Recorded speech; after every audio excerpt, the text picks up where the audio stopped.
Madam President. Senator Padilla, please proceed. Yes. Opo.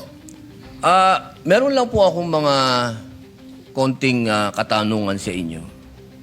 Sapagkat gusto ko po sanang ireklamo si Senator Pangilinan sa pagsigaw. Meron po ba siya rules natin na sinasabing pwede mong sigawan ng kapwa mo senador?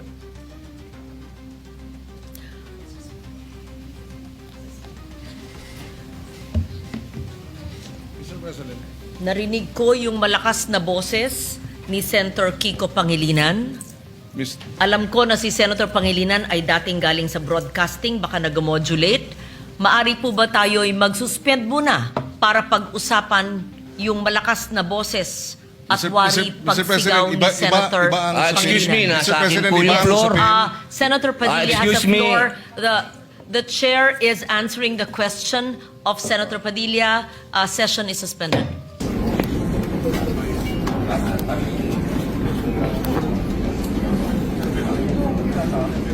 Ako man.